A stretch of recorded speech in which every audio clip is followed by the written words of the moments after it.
Hello everyone, welcome to William and the Magic Box. Today on our show, we are going to have Daniel. Daniel is from Stockholm in Sweden, so let's see what Daniel has to say. Enjoy the interview. Hello Daniel, Hello, how's it going? I'm very well, how are you? Fine, thank you. It's been a very long day here, so it's gonna be nice to round it out by doing this interview with you. Thank you Oh, for inviting me and being a part of this. the pleasure is all mine. You know what? I was coming back home today from work. You know, those days when it's very busy, you have a lot to do. And I was thinking to myself, my goodness, I can't wait to get home and connect with someone from the other side of the world or somewhere in the world and relax. You know what I mean? It's like a therapy. It's like A- for you, you forget about the world out there, you forget what's happening right there, and you are just having this moment right now. I was literally thinking about that. Amazing. yeah, absolutely. That, yeah, I totally agree with you. Daniel, tell me where you're from. Well, it's a bit of a complicated question because I was originally born in Chile, in Santiago, actually. And I've had my, how do you say, my upbringing sort of like split in two. Like, I first started like my first years as a child in Chile, and then I moved with my family to Sweden, and then I lived there for a short while, and then 9/11 happened, and that sort of like changed everything for immigrants and people all around. So we had to move back to Chile, and then Wow. after 4 years there, I came back to Sweden and at 12 years old, and then I never moved back to Chile. I see. So you were born in Chile and you lived in Sweden before. Yes, yes, And you came back again in 2011 and now after you got back again. yeah. Wow. Mhm. Interesting story. And your parents are still living in Sweden. Yeah, definitely. Yeah, absolutely. My mom is a designer, and my father is he's how's it called? It's called a flight captain. He flies planes, Oh, and yeah, so amazing. yeah, definitely. So I've always had, like the a lot of traveling in my childhood. And why Sweden? Well, that's also a bit of a complicated question, but it's well, part of it has is because of my how to say it, from my mother's side. We they My grandparents came to Sweden first as immigrants due to the dictatorship that happened in Chile, and they were the first sort of like the first wave of Chilean refugees, which were mainly people who were academics and politicians and stuff like that that were deemed as a threat to the regime.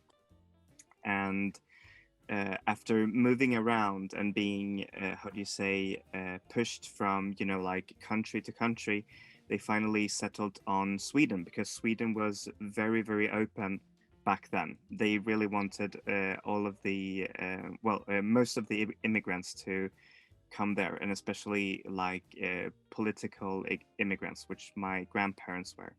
So Sweden has always sort of like been in the background as a sort of like a place that's good to live in, and a place that has a lot of, how do you say, possibilities in life. Mhm. um, I mean, I do love Chile. I really do appreciate how it is, but you know if you have sort of like the possibility to move to Sweden rather than Chile, then well, Sweden, how do you say, comes first. If See. I'm sorry if that sounds weird, but No, no, it's just honest. I think there is a country where you can find more possibilities. You know, there's a place where you feel more, let's say, connected with for some reason, possibility, things in life. I think it's quite normal to, for us to find, let's say, not a better place to live, but more. comforting or more, place where you can find different opportunities. It's quite normal to happen that. And are you based in Stockholm as well? Absolutely, yes.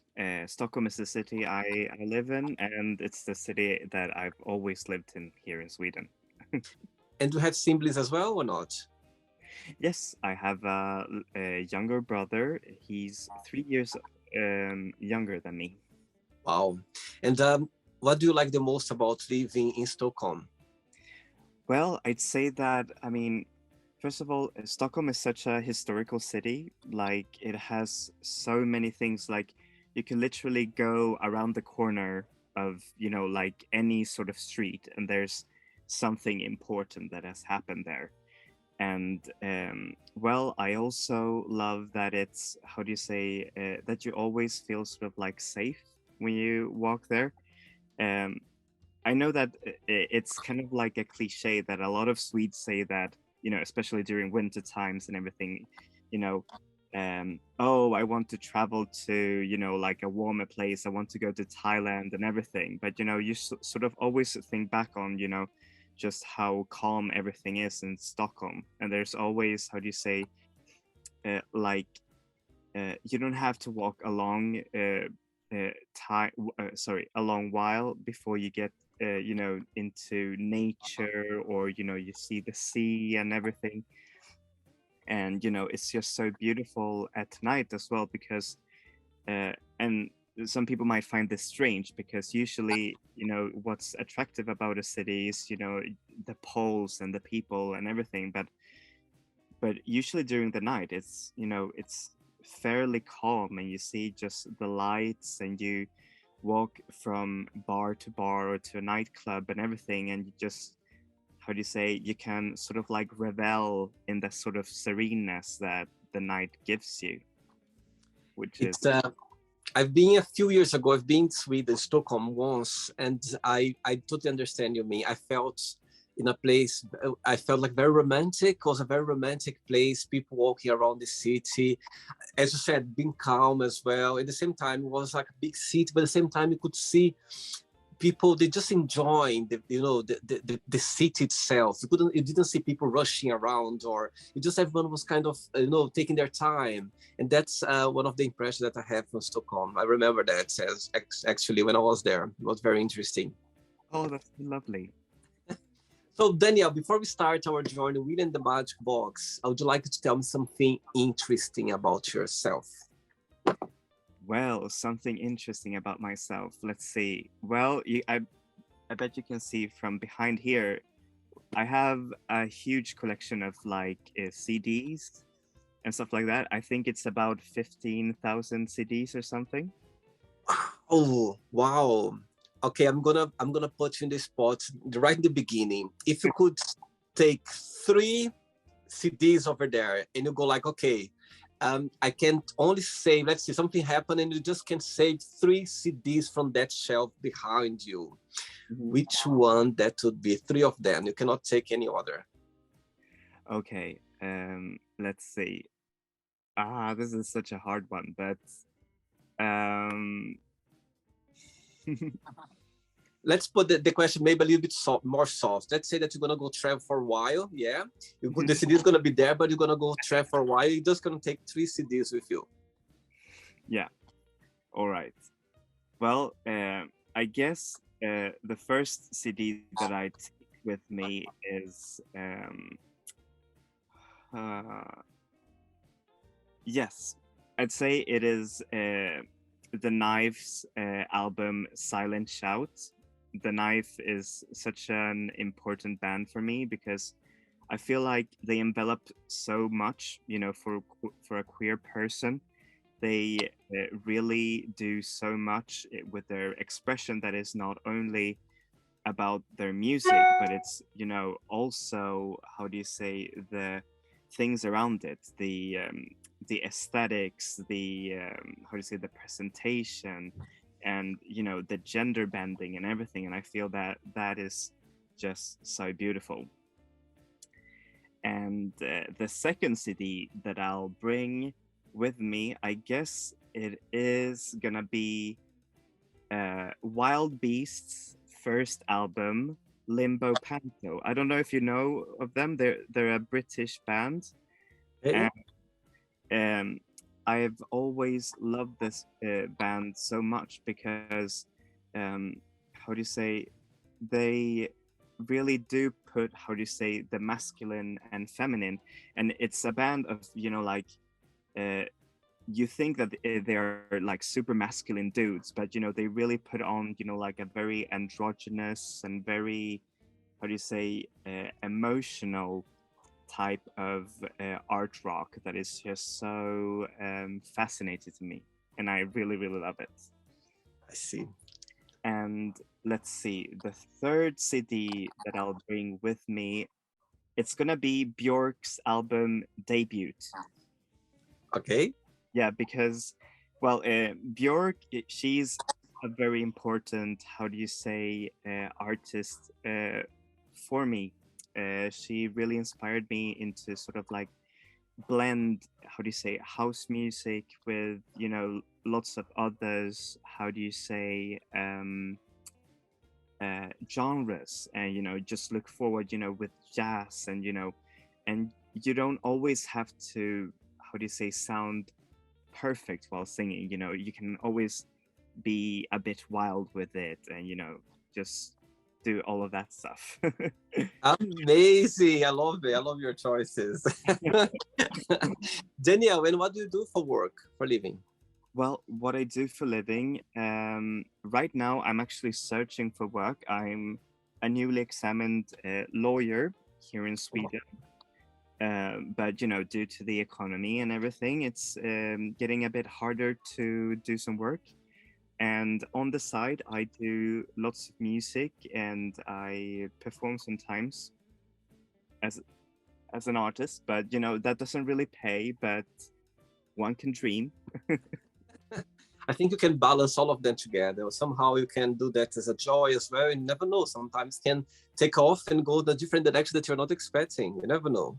Yeah, absolutely. I think that it's in the opposites that you find, how do you say, um, the how do you say, the intersection of who you really are as a person.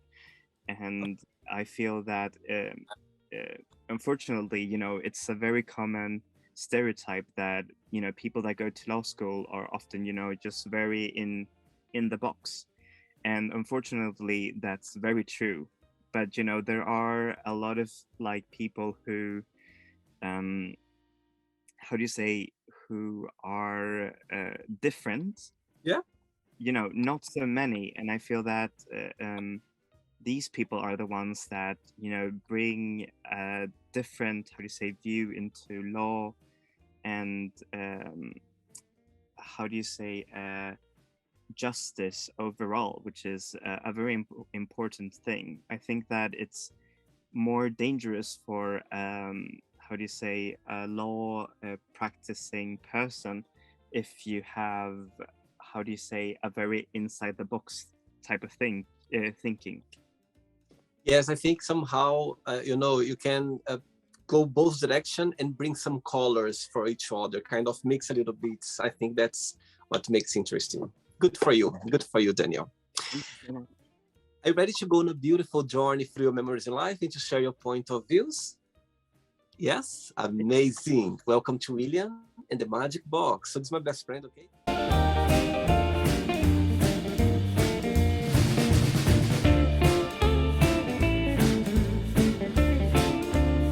Random fun questions.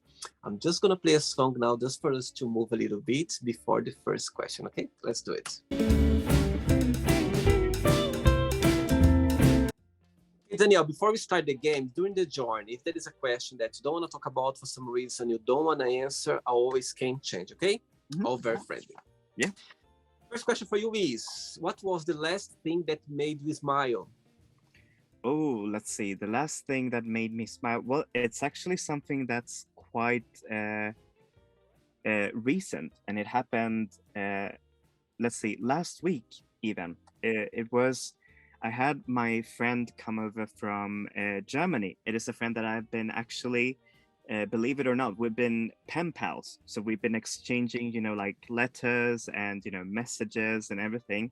Beautiful. So I had him over for, to celebrate both New Year's here in Sweden and also, just spend time with my family and, just really, how do you say, experience just how the winter, uh, the time here in Sweden and everything. And one of the most memorable days that actually made me just so happy was when we had to, how do you say, hire a sauna together. And it wasn't, like one of these electrical saunas that are, just easy to use, steam all the time and everything. But we had to actually carry wood and just put it in a stove and then, just put the steam on everything. And I feel that we had such a lovely time because we got to converse in a way that you don't usually do, for example,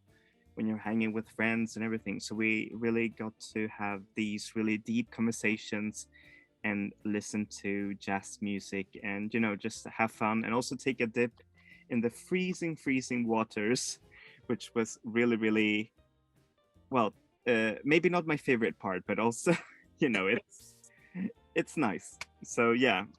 And it was the first time that you guys meet each other?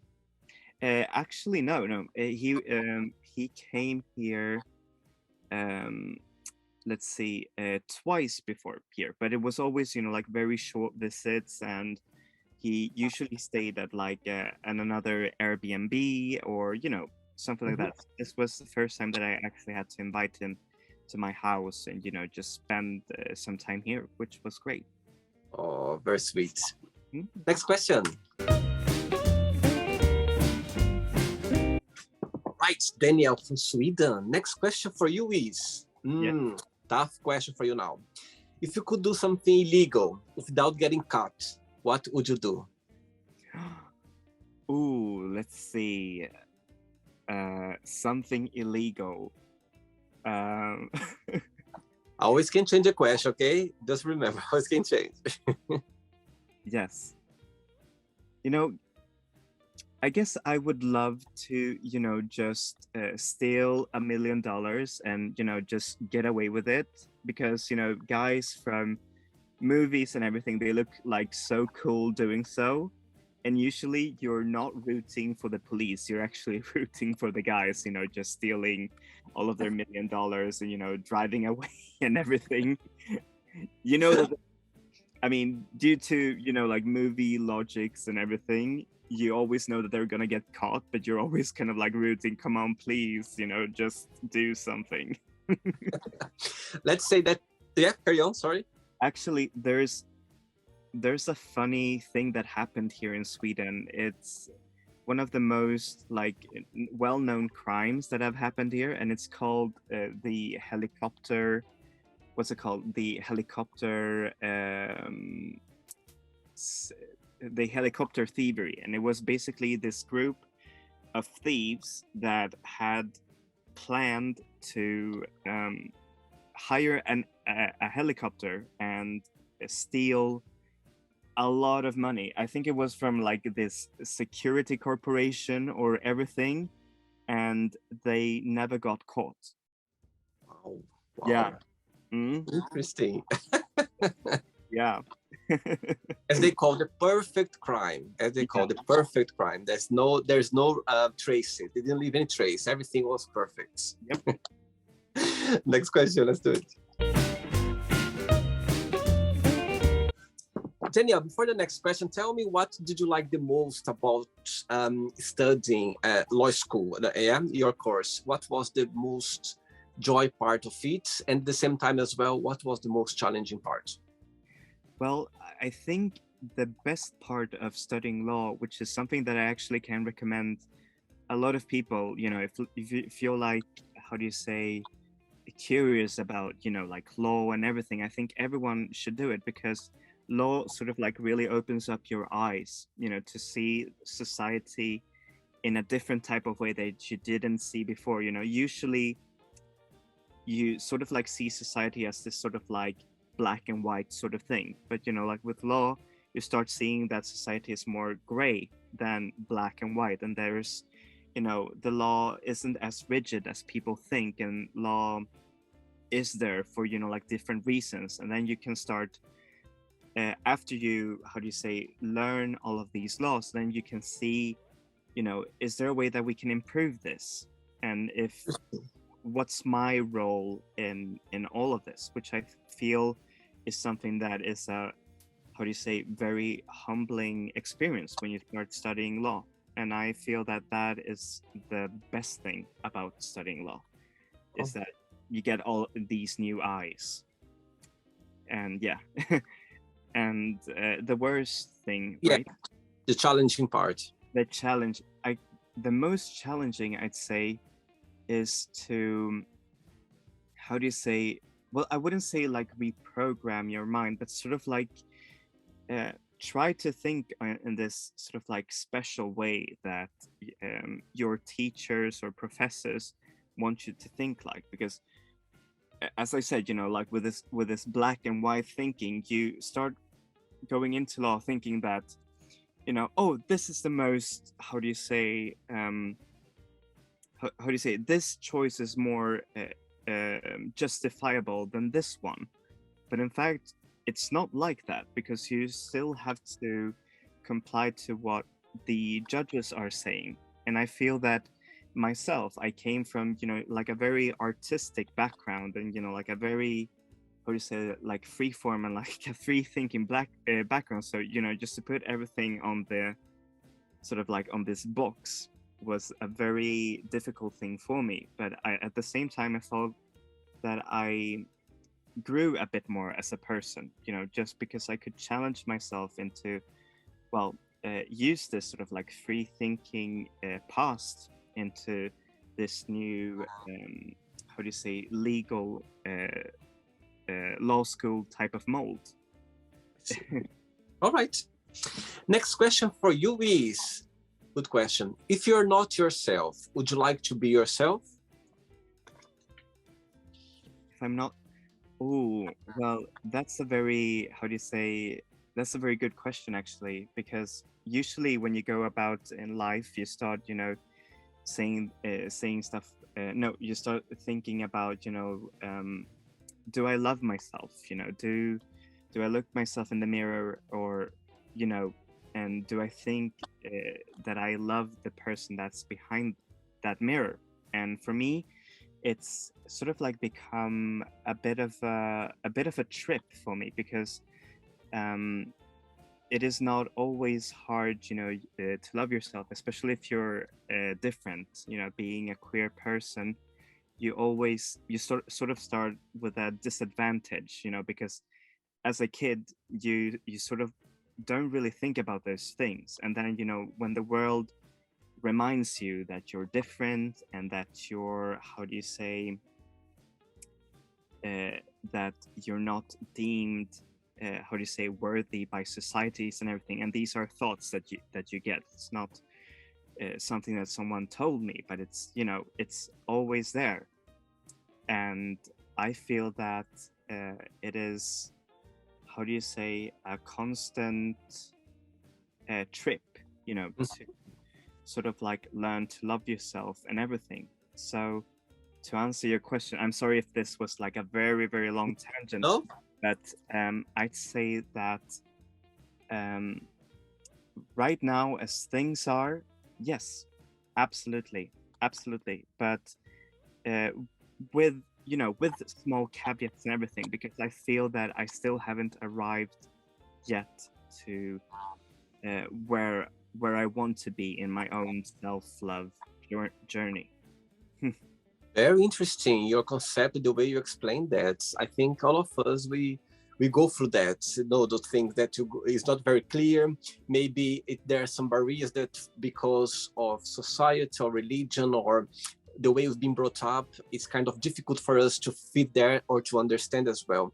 And it's kind of coming out every single day. It's kind of like every day is like for you to show the world that you can be yourself, that you can express yourself. As you said, as a child, it's like not an advantage because you are different in a way. You know, in the society eyes, you are different, but it makes sense. It just not easy, but it's kind of it's a lesson every single day. It feels like that you need to prove every single day that the person who you are, or wherever you want to be, or how to express yourself, you know, your truly self. It's not easy, and just the people who go through that can understand what you're talking about. We're understanding now. We are talking about, because it's not very easy for sure. Some days, yeah, some depending situation, it can be easy, but there's always, you know, some time that is not going to be quite difficult and hard for you to break that barrier that is there. Yeah, and, cool. Absolutely. Next question, let's do it. Next question for you is, if you could go anywhere in the world right now, where would you go and why? Oh, I want to go to Tokyo, Japan. Wow. And why? Well, it's one of those, how do you say, places that has always attracted me, you know, ever since I was a kid. And it's so funny because when I was a kid, I wasn't really allowed to watch, you know, like anime or, you know, Pokemon or anything like that by my parents. But you know, that sort of like made me even more, you know, I want to explore this land. I want to, you know, see all of these people, this language, the, you know, the fashions and music and everything. And I feel that Tokyo is comprised of so many, how do you say, like opposites that work so well, like technology and tradition and how do you say, strangeness, but that is somehow very controlled.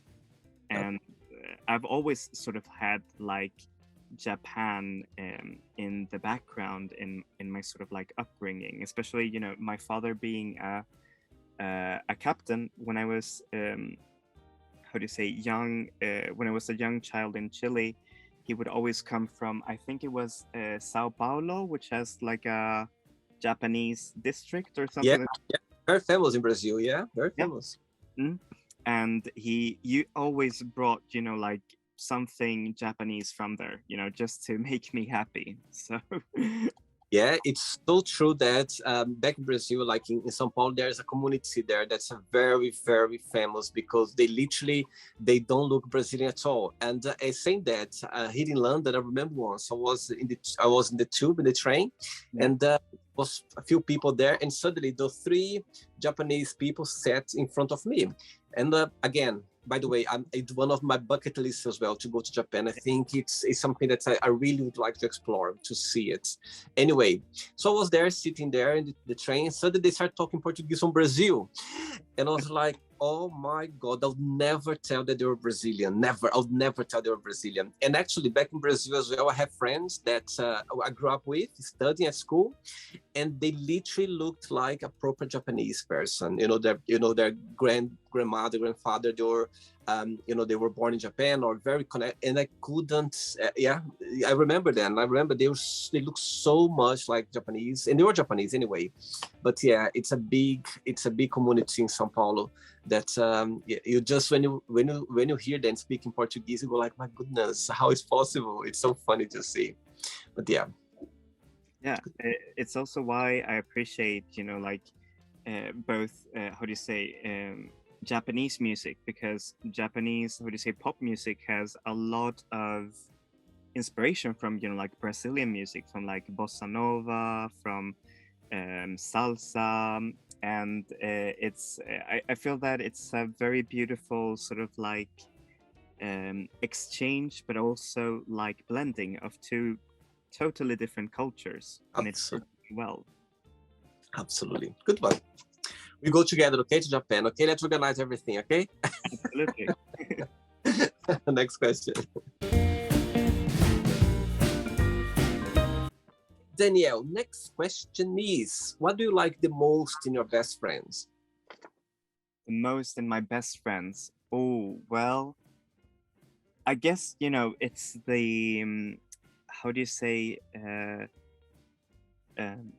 oh, it's so hard to express, but I guess it's the confidence that you can always talk, how do you say, about your like deepest, how do you say, deepest sorrows, but also, you know, like your times of happiness, and you know, the way that you can confide in them and always feel like you're being listened to, because it's not, how do you say, as much as we like meeting other people, sometimes you feel that uh, people don't really have the time to listen to you, or you listen to people but people don't really make the same, how do you say, with you.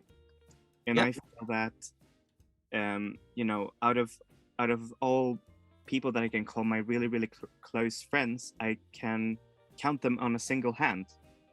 I know a lot of people, but the really really close ones are perhaps 3 or 4 people that I can really confide in.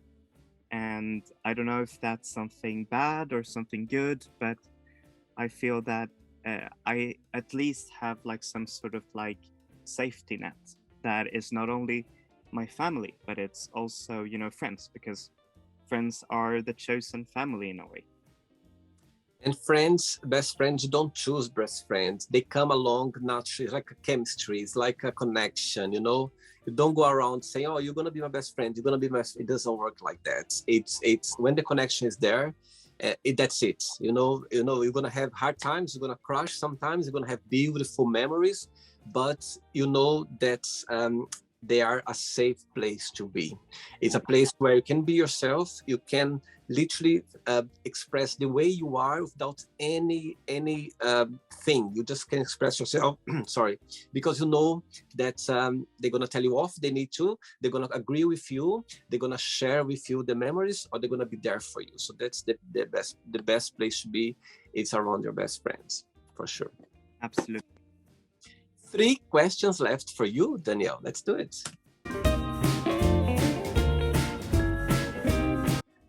Okay, next question is, what is the strangest gift have you ever received? Oh, let's see, the strangest gift that I've ever received.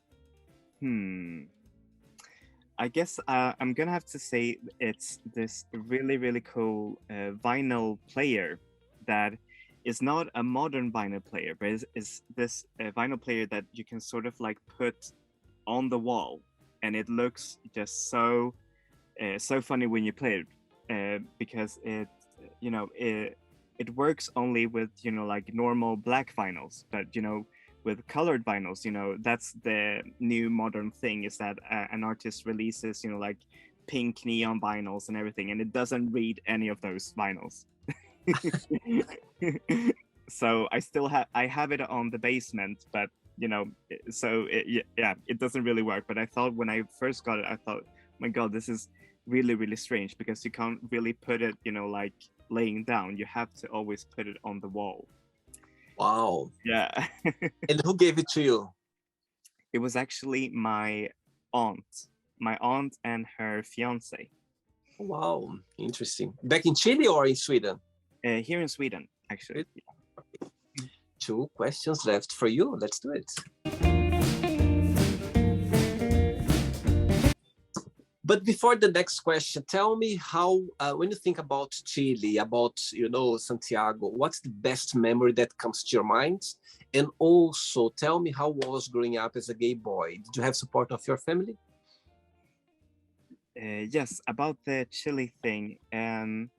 I guess the best things about, you know, growing up in Chile is just the, how do you say, the amount of warmthness that you get to meet, you know, like from people around there. Like you could make friends really really easily, you know, just by, you know, having a different Pokemon card, and you already had like 5 friends at the end of the day.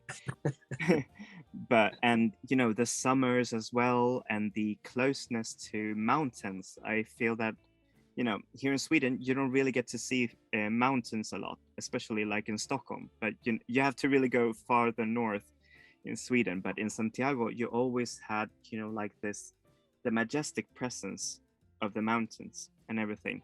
which was something that was, how do you say, that I really appreciated as a kid.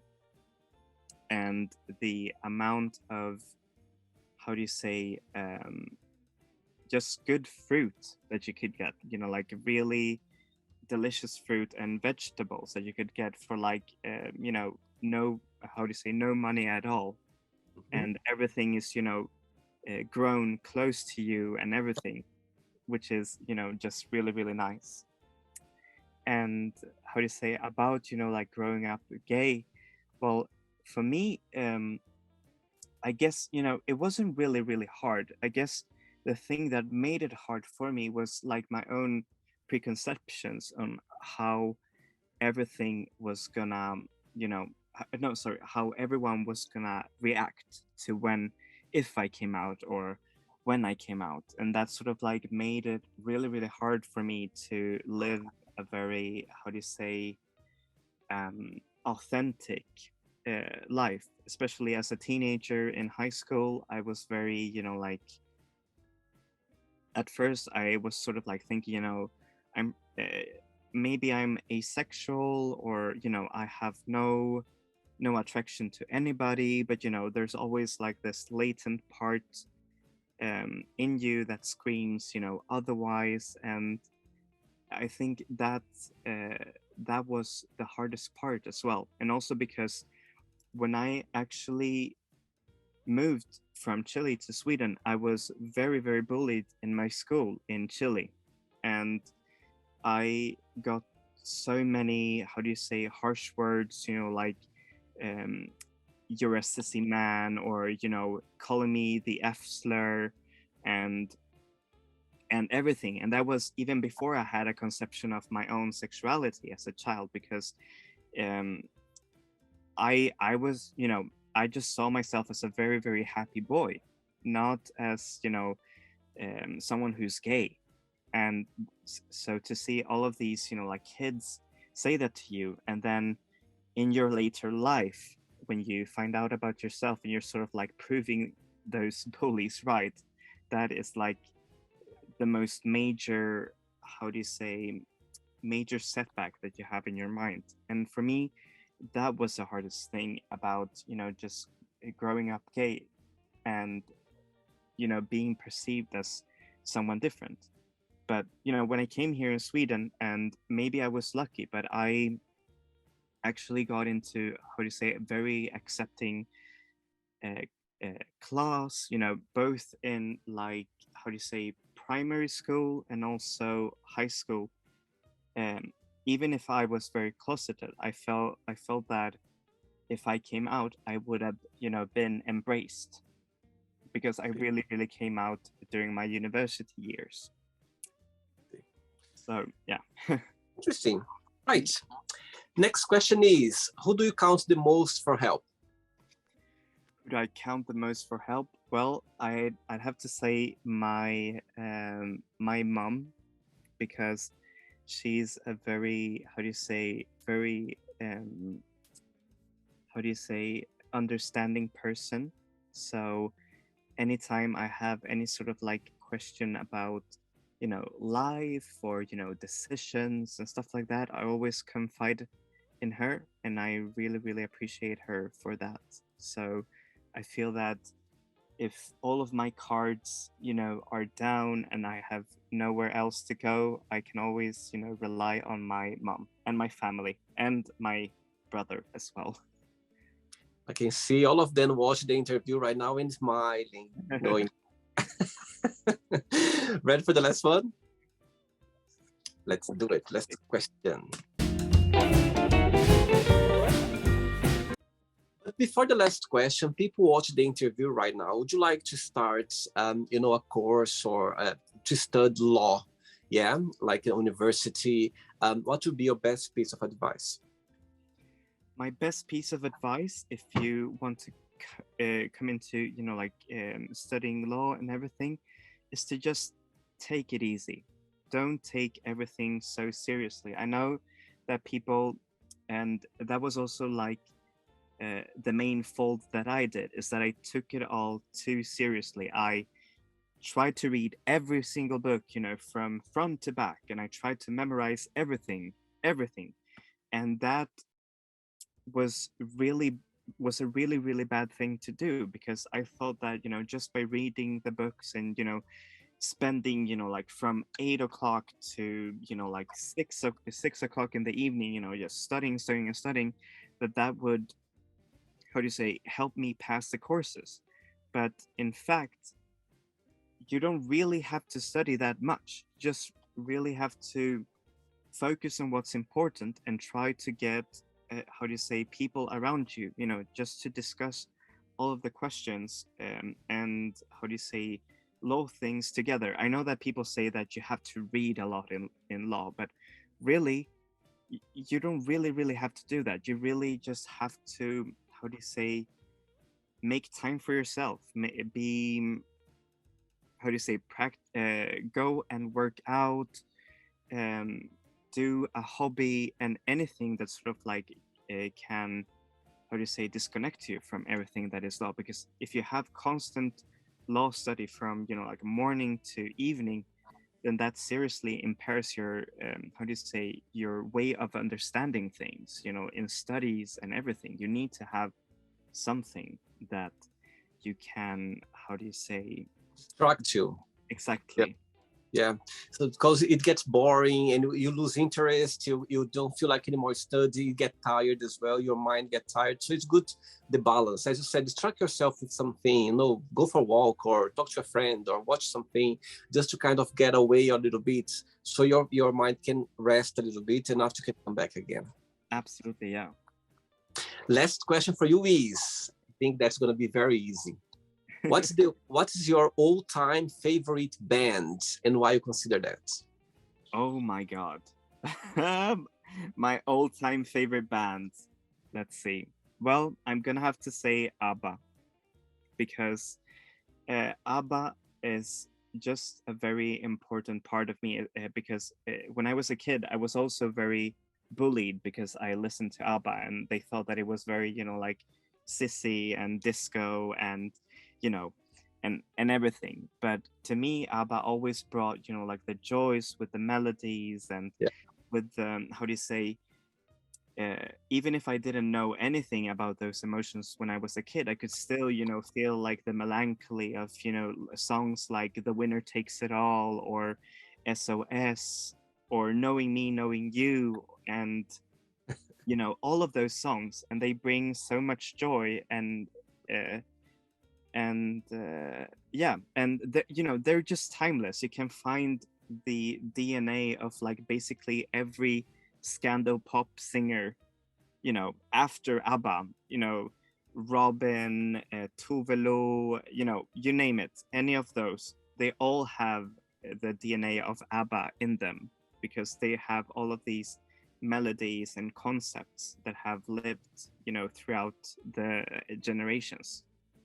So, I think ABBA, it's their music gonna be forever, like in the people's ears, because everyone listen to ABBA, every generation listen to ABBA. It's so amazing to see how they literally left their legacy like forever. It's gonna be forever in the world, because there's always a generation, people listen to it, people know who they are, and it's just beautiful. It's a beautiful, amazing. It's not the end yet. Let's play now the word association game, okay? I'm going to give away some words, and you just tell one word that comes to your mind. Quick thinking. So, I hope you are enjoying the interview. Before we do the word association game, don't forget to give a like, don't forget to share this video, and also don't forget to subscribe to our channel. Just click on the button right there. Thank you so much and enjoy the word association game. Politics. Angela Merkel. Religion. Buddha. Love. Rom-com films. Money. Dollars. Family. My mom. Life. Experiences. Sex. Intimacy. Fear.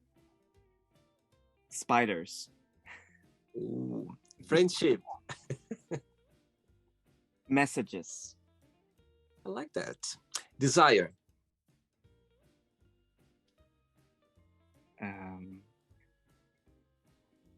Visuals. Regrets.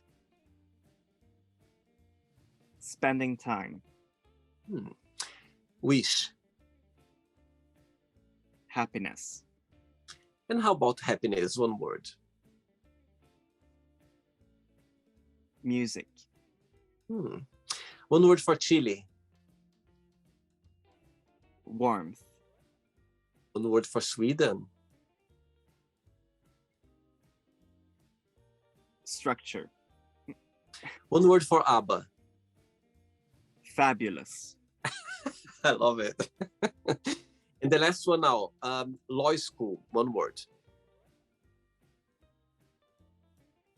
Life changing. Amazing. Let's pretend I'm going to meet your best friend for a coffee, yeah? And I'm going to ask your best friends, what is the most beautiful thing about Daniel? And what's something that he still needs to work on, to improve on? What your best friend would say? Well, what I've heard, friends, say about me is that they think that I'm very, like friendly and open. So they would usually say, he's a very happy person. He's very friendly, and he's just really, really kind and caring. That's what I hope they would say. But I heard someone that told me that, and that was just very heartwarming to hear. Yes. And something that you need to improve on, to work on, what you would say? Something that I need to improve.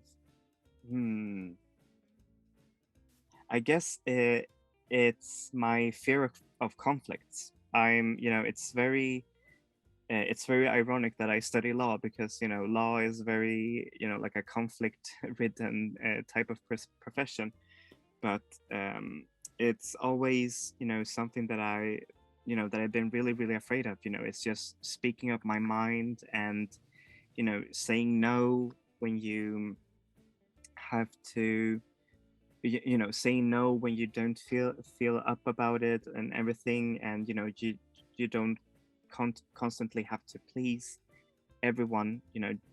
It's okay to fall out with some people if they don't think the same thing as you are. And I guess that is the most thing, and that I need to improve, and it's something that I'm trying to improve every day, actually. So yeah. Understand your point. I think we run away from conflicts. It's a bit negative. It's find a lot of negativity. You don't know how to deal, but sometimes can be as well healthy, because somehow you are standing up for something that you think is right, or maybe not just you think, but maybe a lot of people think as well. And but I know what I mean. It can be a bit tricky sometimes. Yeah. Absolutely.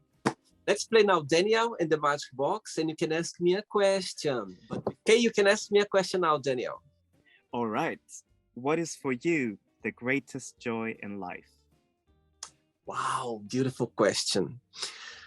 Okay, the greatest joy in life for me, Daniel, it's waking up every single day and knowing that I'm gonna try to be my truly self. I'm gonna express myself the way I think is right.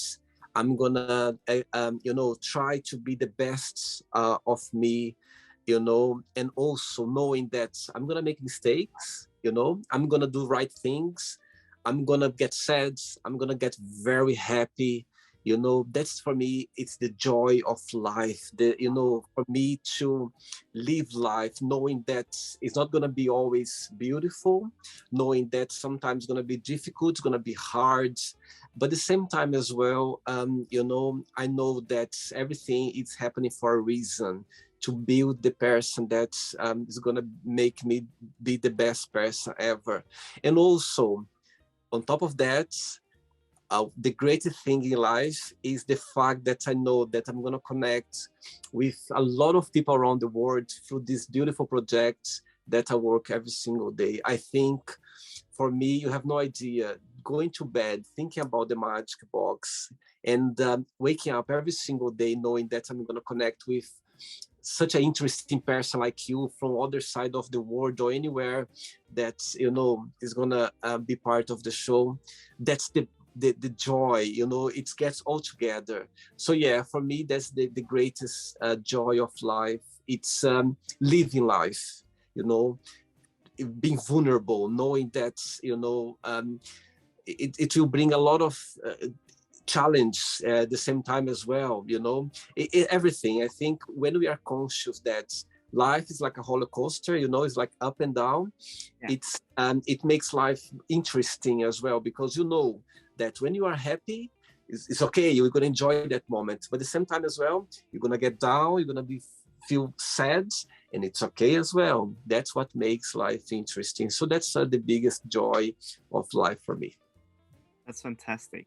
Yeah, that's what I also thought, you know, looking through your channel and, you know, just like the different people that you talk to and everything. And it's just so nice, because in our life, we never get the perspective of, you know, like everyday normal people. It's always, you know, like celebrities, or, you know, like the celebrities trauma, or, you know, them talking on an interview or a podcast, and, you know, you name it, but you never get to know, you know, the people, the actual people, you know, the people that are living this life, which is... Yeah, it's so interesting because, you know, we have so many stories to tell. We have so much interesting to say, to share, you know, and people connect with us as well.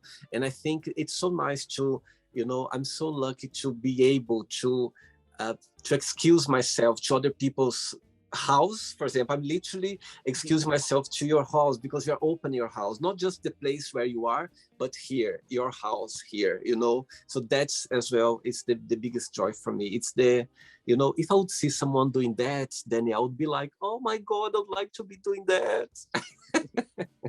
So yes, I think that's something that brings me joy every single day. Did you enjoy the interview? Absolutely, yeah. It felt almost as if we hadn't, you know, been speaking, you know, just for, you know, like 40 minutes or something like that.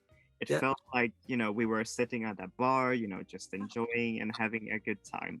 Like, really, I really loved it. Can't wait to come to Sweden one day for us to go for a coffee, and you can show me the ABBA museum that I would love to see one day. Absolutely. That's very important to visit to when you're here. And when you come to London as well, please let me know. It would be a pleasure to have you here, okay? Absolutely. Before you go, Daniel, if you can share a positive message, something that you live by. Yes, and what better than to share, you know, some of Dolly Parton's, how do you say, infinite wisdom. She's one of the person that I look up to the most, and she said, you know, and she has, you know, this really excellent way of looking at life, and she has like this beautiful quote about rainbows that I even wrote down. And she says, the way I see it, if you want the rainbow, you gotta put up with the rain. So in order, which explains so much, you know, that the rain is necessary for you to experience the rainbow in your life. For you to be happy, you need to go through the rain, and sometimes the rain can be beautiful as well, which is something that I personally really love. And if you're down and out, just know that there are better days ahead, and even if it stays bad, you can always, how do you say, look up to something better, and, you know, try to tell yourself that today is going to be a better day. And if it doesn't, then that's okay, because the rainbow is always there.